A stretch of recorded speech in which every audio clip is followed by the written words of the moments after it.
Another weekend is over and done with. This is our penultimate weekend here in sunny Spain, so we're trying to really make the most of it. Over the weekend, we popped into Murcia and we paid a little visit to the IKEA store over there, and I bought the boys a computer desk for their bedroom just because I'm fed up with having the laptop of theirs out in the lounge all the time. I've bought them a little computer desk, so we're all good, we're all excited. I knew you'd be interested, that's why I told you.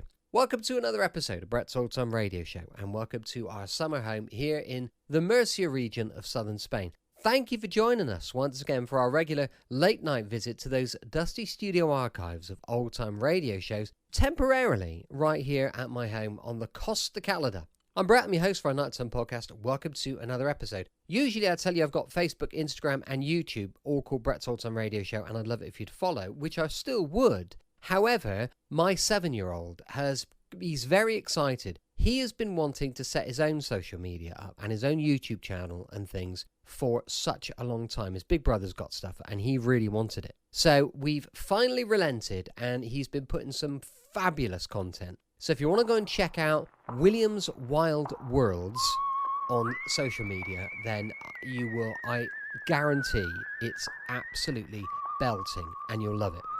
Time now for our latest adventure with Simon Templar. We'll see what the Saint is up to. The Adventures of the Saint, starring Vincent Price.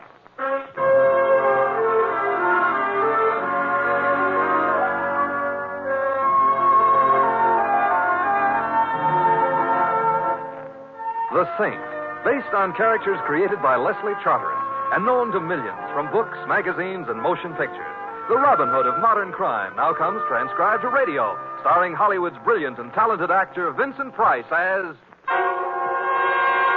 the Saint.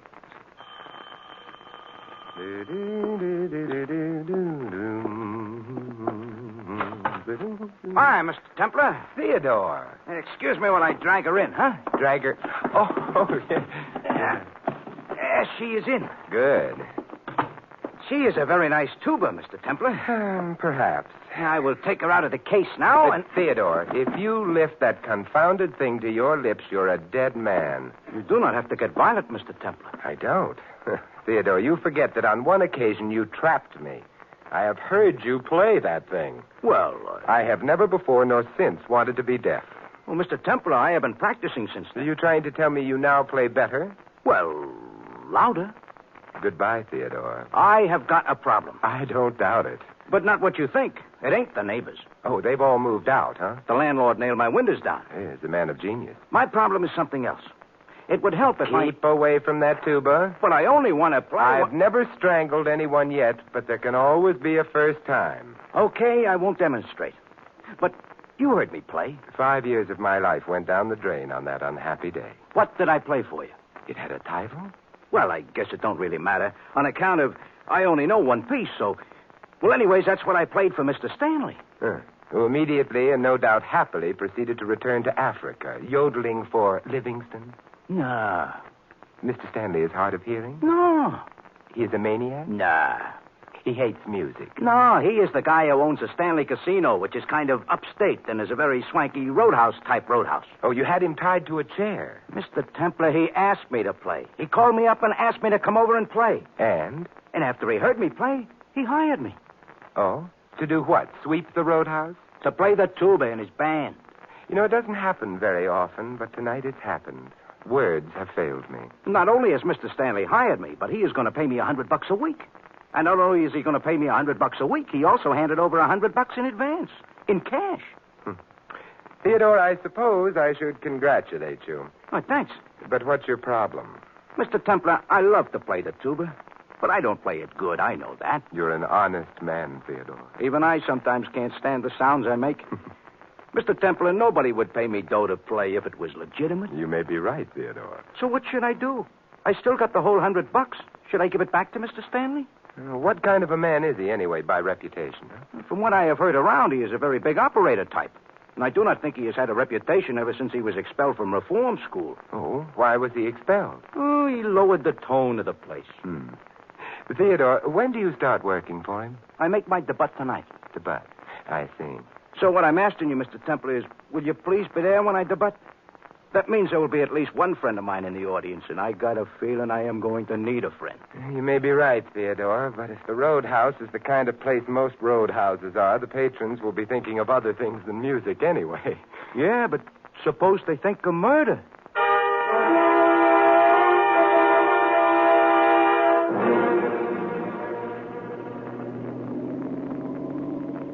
Mr. Templar, Yes, Louis? it ain't none of my business. Will that stop you? No. I didn't think it would. One of these days, I'm going to hail somebody else's cab. So then what happens to my wife and my 6... No, don't say it. I haven't got a wife and 6 kids. You never will have if you don't keep your eye on the road. Up here in the country, what could I run into? A tree. True. Yeah, but Mr. Temple, I started to ask you something. You're going to the Stanley Casino. The Stanley Casino is in the country. Westchester, Louis. Yeah, well, the same thing. Also, the Stanley Casino is a very romantic place. Fellas take their girls there. Now, you're not equipped with a girl, therefore... So Why am I going there? To listen to a friend of mine play the tuba. Well, one thing you can say for that, it's different. It's also true. Yeah. Mr. Temple, I'm not saying I can understand why a guy would want to play a tuba in the first place, but maybe he's got a reason. But for somebody to voluntarily listen to him, then there's no excuse. I'm fond of Theodore, Louis. I have a feeling he may be in trouble. Oh, that I can understand. You see, he must have been hired for a reason that has nothing to do with his tuba playing. Now, what it is, I can't imagine. Maybe you should have stopped him. I couldn't, Louis. It was a job, and, I don't know. Maybe I should have. Maybe not. I feel a little like Hamlet. Oh, this I got a feeling I'm going to regret. What do you mean you feel like Hamlet? He couldn't decide either. Of course, you remember his famous soliloquy. I think the children should ought to be sent to bed right now. The one that begins, tuba or not tuba, that is the question.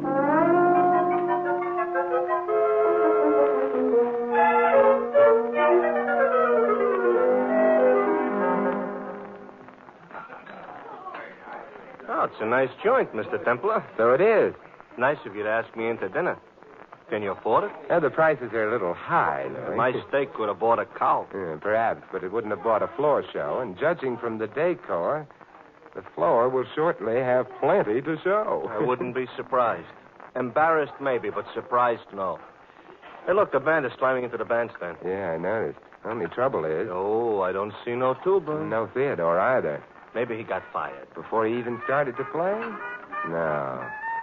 Louis, Finished my dinner. Don't have to digest it for a while yet, so if you want to go pay a visit or something. I very definitely do. Come along. Okay.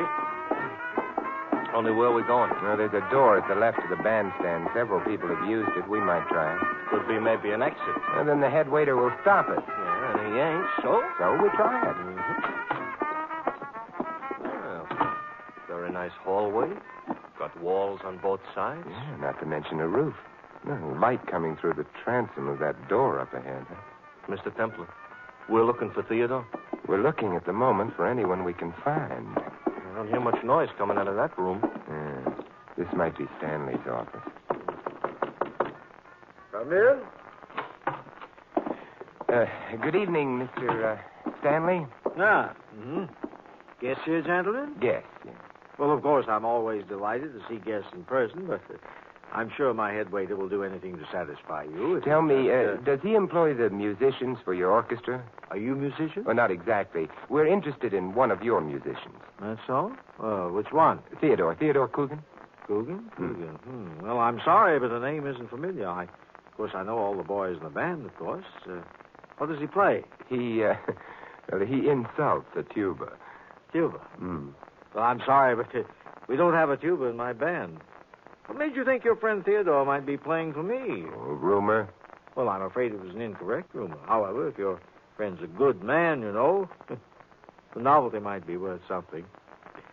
Send him along to me, and I'll see him. Oh, that would be very nice of you. Only thinking of the casino, that's all. And now, why don't you gentlemen run along and enjoy the floor show? Oh, thank you. That's exactly what we'll do. My apologies for having intruded. Not at all. It was a pleasure to meet you. Good night. Good night. Good night. Oh, real courtly type, huh? Very. Come along, Louis. Hey, this ain't the way back to the floor. I know it isn't. We're not returning there. Why not? We don't approve of floor shows? It's not that. back of the building would be around this bend and... Come on, Louis. We'd better go back. Yeah. Mr. Templar, I could lend you a few bucks if you're short and you're trying to duck the dinner bill. You know, Thanks, Louis, but it isn't money I'm worrying about at the moment. This leads right back to the casino floor, which is bad. Therefore, we're left with... that staircase. We go up it quickly. Okay. Of course, we don't know what's upstairs, but at least we may not be expected there. Is that good? Better than what's likely to happen downstairs. What makes you think something's liable to happen downstairs? The instant I mentioned Theodore to Stanley, he casually pressed a button at the side of his desk. A button which I suspect is his equivalent for a danger signal. Danger to who? I'm afraid, Louis, to us. Oh. Turning at the landing and... Another hallway. Well, we'll have to try. It's locked. There's another door on this side. Also locked here. So far, all this upstairs consists of is a lot of doors which are locked. The rooms are probably used for storage. Stanley will realize shortly that we didn't return to the floor show. The back door was guarded, so he'll know we didn't leave through it, which means... Yeah, he'll come up and see us sometimes, and there's sometimes it's going to be now. It is. Of course, I don't know whether Stanley intends anything too drastic. We haven't seen Theodore. Yeah, supposing we had. Come on, let's try this door. Hey, this one's open. Come on. Quite a suite. Too bad they didn't use some sweet air in their suite. Maybe they ducked up here. Hey, shut the door, Louis. Okay. Is there a bolt on the door? Yeah. I slide it? You slide it. You know, it ain't very strong. Window over on this side.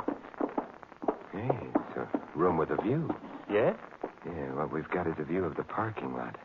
Directly below the window is an extension of the building proper. Mr. Templar, this is the time to get architectural. The window. Oh, it's cold out. Perhaps, but... Hey, lock, Joe. Out, Louis. The roof of the extension is only a few feet below. So it's out. Good. It's a solid roof, Mr. Templar. Good. Move over. So we're out on the roof. So? Hey, wait a minute, Louis. Huh? Someone down there in the parking lot. Oh, yeah. And even from here, I can see he's carrying something besides small change in his right-hand coat pocket. Armed and unquestionably forewarned. Room service back in the room is getting impatient. Only a short drop to the ground. Louis, jump down. Jump? But... And let that man down there come to you. You stay right down below the edge of the roof. I'm coy, yeah? Louis, hurry. Okay. Hey, you. For me? Don't move.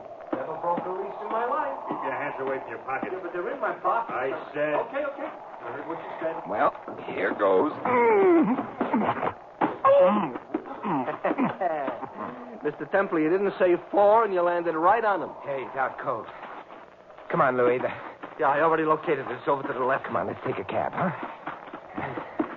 Templar. Yeah? A very good foot racer, I ought to tell you. I'm not. I take it back. I just gained 50 miles an hour. We're almost to the cab. The light isn't too good for their aim. Their aim could be too bad for our health. Ow! Hey, Louis, were you hit? No, they scratched the fender. I just painted I'll it. buy you a new fender. Quick, Louis, in. Yeah. What? Look, come on. Mr. Templar, did we stop at a gas station on the way out here? Yeah, the one with the flying red horse just outside the city. We should have taken the horse. Oh. No, we'll go. Those bullets are breaking the speed limit. Oh, boy, I think we're out of range now. As long as we ain't out of gas. Hey, Louis. What? I just remembered. What is it, Mr. Templar? What happened? I forgot to pay the check.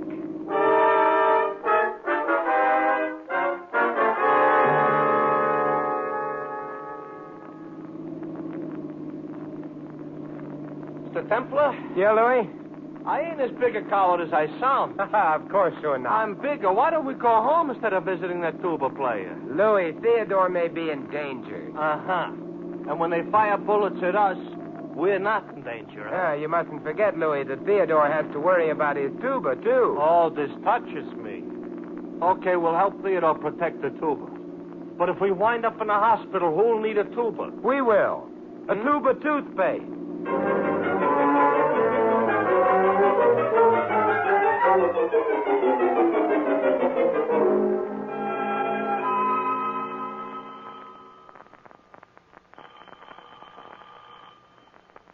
I guess he ain't in, Mr. Templar. Apparently not. However...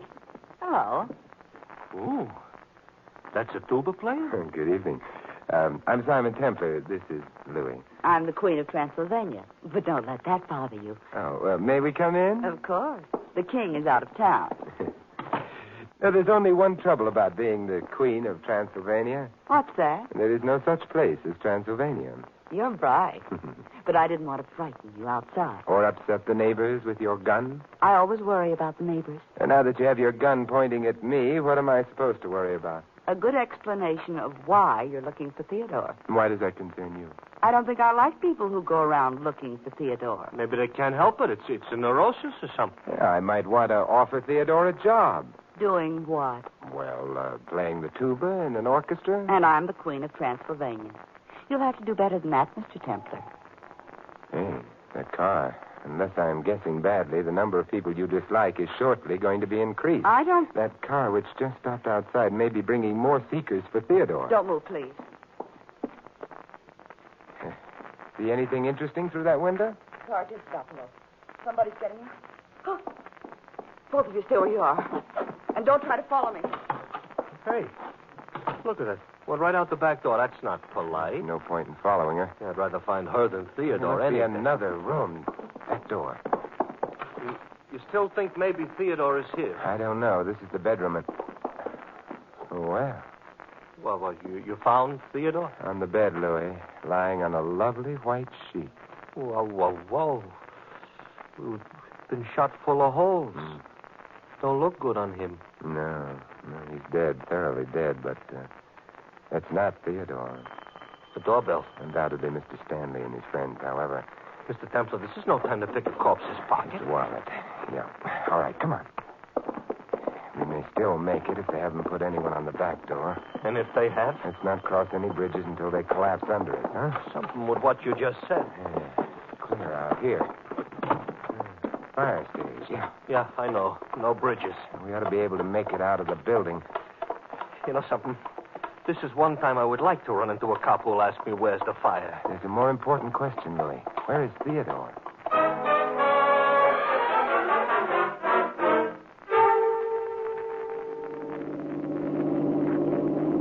Look, Mr. Templar, ain't we had enough escapes for tonight? I don't know.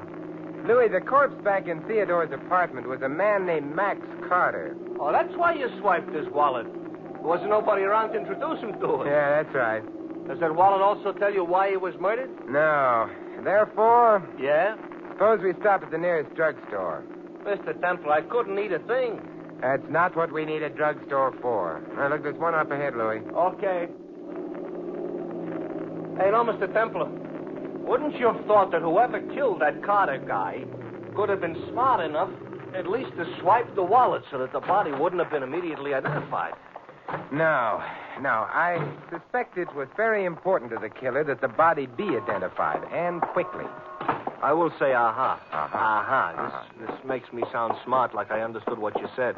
So now I can be a dope again. We're in the drugstore, now what? So we find a phone booth.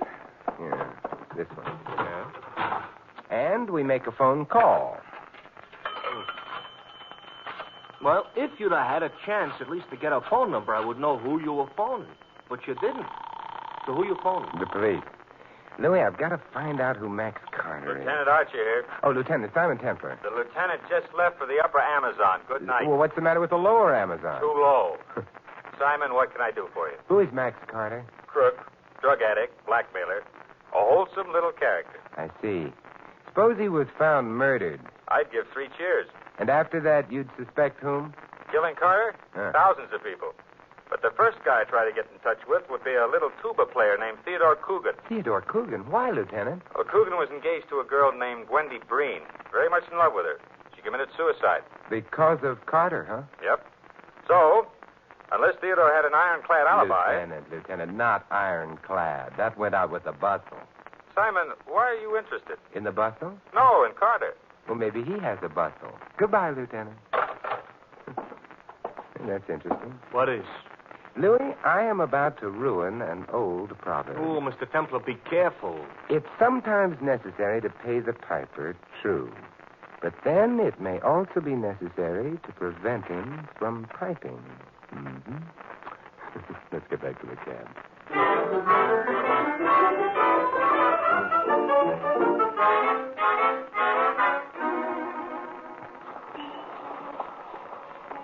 Did the lieutenant mention why he would suspect Theodore? Yes, Carter was the reason for a suicide of a girl named Wendy Breen. Theodore was going to marry her. Oh, that's plenty motive. Yeah. Okay, the cab. Well, where to? Oh, twice around the park. Huh? Mr. Templar, you're not the man you used to be. Don't be silly, Louis. The Queen of Transylvania has joined us. Uh-huh.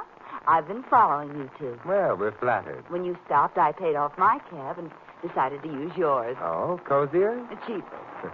Mr. Templar, why were you looking for Theodore? I wasn't. Not in his apartment, at any rate. What were you looking for? You know that as well as I do. You'd better tell me anyway. You know, you really should have words with your dressmaker. Your revolver's showing again. Besides, do I really have to tell you? You were in the bedroom. No, I didn't have a chance to look. Go on, start the car. I start, Mr. Templar? You start, Louis. Now, suppose you tell me what you were looking for. I'm the one who has the gun. I don't have to answer any questions. Not mine, perhaps. The police, however, will be ruder and more insistent. The police? Excuse me for interrupting, Mr. Templar, but we are being followed. Oh, by someone else beside the Queen here? Must make quite a procession. Louis, can you get any more speed out of this cab? Well, there's a car right in front of me going slow. Well, you might try passing it. Okay. Hey, he's swinging over right in front of the... How do you like that? Oh, Mr. Stanley is thorough. One car in front of us, one behind. Hey, we're boxed in. Good evening, Mr. Templar. Louis will sue you, Mr. Stanley. He's very touchy around the fenders. Oh, indeed. Well, and can that be my beautiful Mona? I've got a gun. Half a dozen of my boys surrounding the cab, and you better let me have that gun. Thank you. Now then, you'll all join me in my car. I think you'll find it more comfortable. Yeah, but I like it here. Besides, your car is black. It reminds me of a funeral. You know, that's a very interesting comment, because that may be precisely where all of you are going.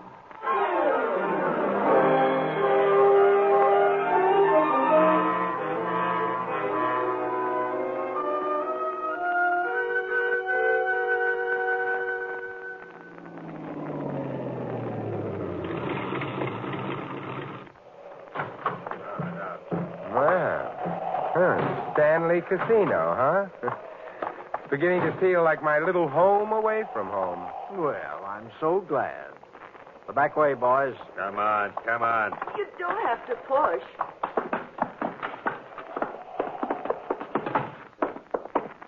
My office. No one minds. Oh, no, my love? I don't mind. Good. Ain't you going to ask me to? No. But I mind. Shut up. All right. I just don't like to be overlooked. Well, make yourselves comfortable. My boys will remain here to keep us company. Now then, what to do about you? Not quite yet. Mr. Stanley, I need 5 minutes of your time. 5 minutes? Well, I might be able to spare them. Why would Mona here have wanted Max Carter dead? An interesting question. I suspect he was blackmailing her. Mona has been a naughty girl, on occasion. Then she was in Theodore's apartment in order to kill... I wouldn't kill Theodore. We're friends. I beg your pardon. I hadn't been thinking of Theodore, however. Mr. Stanley, had you also tired of paying Carter off? The tense you're using bothers me, Templar. Oh, stop. You know as well as I do that Carter's dead. Oh? But, Mona, you told Louis and me that you hadn't been in the bedroom. How did you know Carter was dead? I just guessed. That's a very tired attempt, Mona. You know, Templar, you're the bearer of very welcome news. I am? Then Carter was blackmailing you, huh? Discreet silence. However, it's no longer worrying you, with Mona's admission. By the way, Theodore must be on his way home now, huh? I wouldn't be at all surprised. Although I can't understand why you assume I know anything of Theodore's whereabouts. No? Well, in that case, we may as well leave. Yes, I think so. Will you drop Mona off at police headquarters? I didn't kill Carter. I would have liked to, but he was already dead. My dear girl, I suggest that you save that impassioned cry for the jury. What jury? The one that will try her for the murder of Max Carter. Oh, but she won't be tried for that. She didn't murder Carter. Well, I thought... I'm sure the police would prefer Theodore. Theodore? Of course, Louis. We know he had a magnificent motive. Lieutenant Archer himself said Theodore would be in line for the chair unless he had an alibi. Yeah, but he's got an alibi. No. What Theodore will try to say is that he was hired as a tuba player by Mr. Stanley here. Came to the casino, but instead of being permitted to play, he was bundled into a car, driven about for hours, and then released. Well, that would give him an alibi. If he were believed. But his alibi depends entirely on whether or not Stanley really hired him. Mr. Stanley has already told us he didn't. Yeah, but he could be lying. Possibly, but after a jury heard Theodore play the tuba just once, whom would they believe? No one would believe Theodore. So? Theodore would stand a very good chance of dying in the electric chair. However, oddly enough, Theodore will be believed. Having fun, Templar? First you pinned it on Mona, then on Theodore. Now suddenly you're changing your mind again. What's the idea? He'll be believed because first I shall corroborate his story. The jury could think that you were perjuring yourself for a friend. No. Because you see, Stanley, other people besides Mona and Theodore wanted Carter dead. Let's suppose that one of them got Theodore out of his apartment and then put Max Carter's already dead body in there. That would put Theodore, if you'll pardon the expression, on the spot. Well, how would this theoretical person get Theodore out? By making him a fake offer of employment, by seeing to it that no one would later believe in that offer, by also making sure that Theodore would have no alibi for the critical time. Mm-hmm. That person, according to you, could only be myself. Well, it's a clever theory. More than a theory, Stanley. Carter was shot full of holes. That's how I described it. Yet the sheet on which he was lying on the bed in Theodore's apartment was a lovely white sheet. That's how you described it. But it should have been red with Carter's blood. Therefore, Carter was killed elsewhere and moved to Theodore's apartment. That does it, Templar, I'm afraid. If you'd been bright enough to keep your mouth shut. What's that? I suspect it's the police. I didn't notify them earlier because Theodore was in your hands. What I did do, however, was leave a matchbook in Carter's pocket. A matchbook? Yes, one supplied by your management when Louis and I dined here. I knew your plan called for one of your men to notify the police anonymously of Carter's death in Theodore's apartment. Therefore, Okay, open up. You're having company, Mr. Stanley. You'd better open the door. They're calling for you.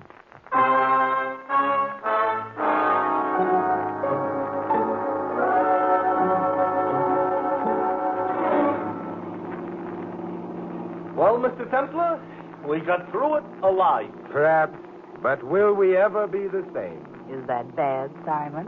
Well, I never would have met the Queen of Transylvania otherwise, so... Simon. So? So long live the Queen.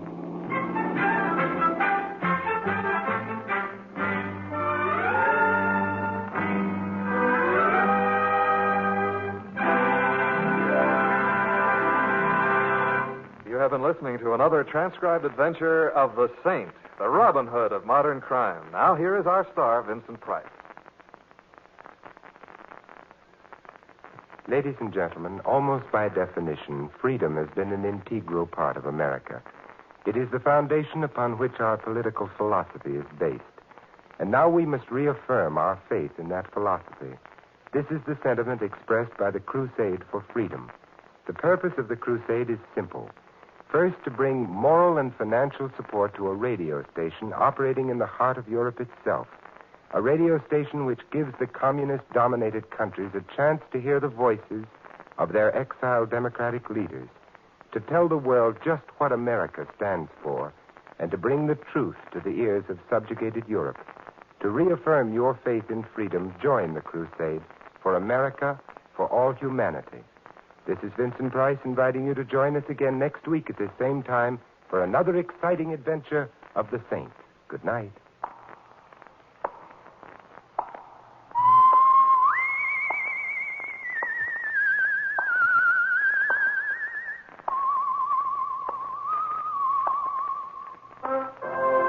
This adventure of the Saint was written by Louis Vittes. Our cast included Maggie Morley as Mona and Jack Moyles as Theodore. Victor Rodman was Stanley, Frank Gerstle the lieutenant, and Louis is played by Larry Dodkin. The Saint, based on characters created by Leslie Charteris, is a James L. Safier production and is directed by Helen Mack. Vincent Price is soon to be seen with Errol Flynn and Michael Imprell in William Marshall's production of Bloodline. Saint fans will be glad to know that the comic books are now available on the newsstand. 3 chimes mean good times on NBC. Today, Cary Grant and Betsy Drake star in the premiere of a delightful newcomer to the NBC Sunday lineup, Mr. and Mrs. Blandings. It's top listening, so be sure to hear the Cary Grants as Mr. and Mrs. Blandings later on NBC.